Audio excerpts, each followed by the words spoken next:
मंगलनाथ मार्ग स्थित संत आसाराम बापू आश्रम में गुरु पूर्णिमा का पर्व श्रद्धा व उत्साह के साथ में मनाया गया। सुबह से ही बड़ी संख्या में अनुयायी आश्रम पहुंचे और संत आसाराम बापू की तस्वीर के समक्ष दीप प्रज्वलित कर पूजा अर्चना की।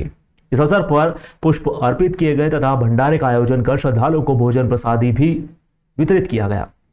आश्रम के शिवा भाई ने बताया कि गुरु पूर्णिमा के अवसर पर ध्यान, सत्संग व अन्य धार्मिक कार्यक्रम आयोजित किए गए हैं। वे प्रदेश भर से अनुयायियों ने भाग लिया।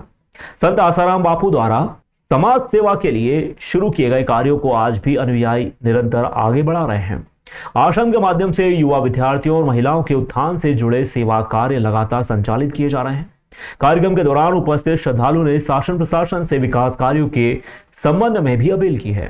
क्षेत्र में प्रस्तावित विकास कार्यों के दौरान आश्रम परिसर से मार्ग निकाले जाने की चर्चा है। उन्होंने अनुरोध किया कि योजना इस प्रकार बनाई जाए जिससे विकास कार्य भी प्रभावित ना हो और आश्रम सहित आसपास के प्राचीन धार्मिक स्थलों की पवित्रता व संरचना भी सुरक्षित बनी रहे।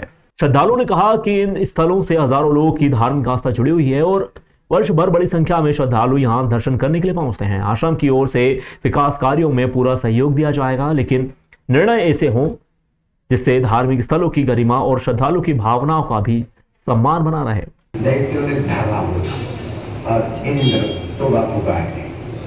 भागते गए गुरु से माफी लेने,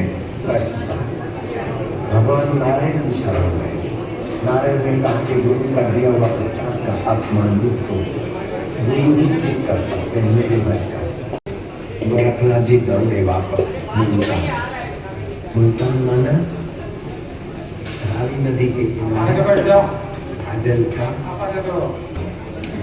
आश्रम में ले जाते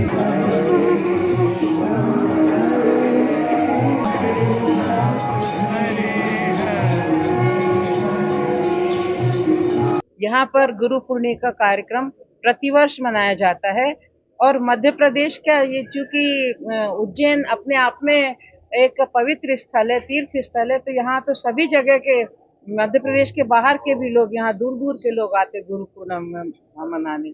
साथ में मैं गुरु पूर्णिमा के साथ मेरे गुरु जी के लिए एक संकल्प है जो प्रार्थना में आपके माध्यम से शासन तक भी पहुँचाना चाहती हूँ। अभी कुछ विकास कार्यों के अंदर हमारे जो हम लोग गुरु जी के पादुका पूजन और बड़दादा की परिक्रमा करते हैं, तो बरगद का वृक्ष में बापूजी ने कुछ शक्तिपात किया है।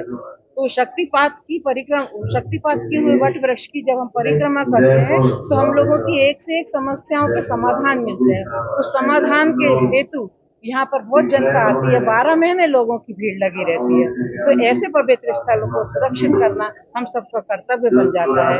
मैं शासन से प्रार्थना करूंगी कि ऐसे पवित्र स्थलों की प्रासंगिकता ध्यान में रखी जाए और खास तौर से इस आश्रम में 12 महीने संस्कार शिक्षा दी जाती है बच्चों को। आज हम गुरु पूर्णिमा महोत्सव मनाने के लिए यहाँ पर एकत्रित हुए हैं और हमारा बरसों पुराना यहाँ पे आस्था का केंद्र है। बापूजी का सिद्धवट किया हुआ वट वृक्ष है जिस पे हमारी और बापूजी का मुख्य निवास स्थल हमारी आश्रम की कुटिया है।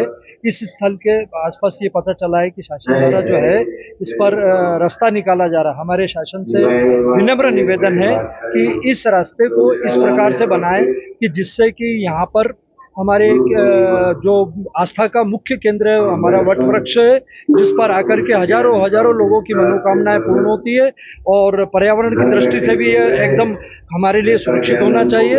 और हमारे पूज्य बापूजी की जो कि ब्रह्म ज्ञानी है, ऐसे ब्रह्म ज्ञानी जो हिंदू संस्कृति को जीवंत रखने के लिए बहुत महान संत हैं, ऐसे संत का भी जो है निवास स्थल जो कुटिया है वो भी सुरक्षित रहे। इन सुरक्षित रहने के बाद शासन से विनम्र निवेदन है कि कोई दूसरा ऐसा रास्ता निकाले जिससे कि इस पर किसी प्रकार का आघात नहीं हो और हमारी आस्थाएं यथावत बनी रहे। धन्यवाद।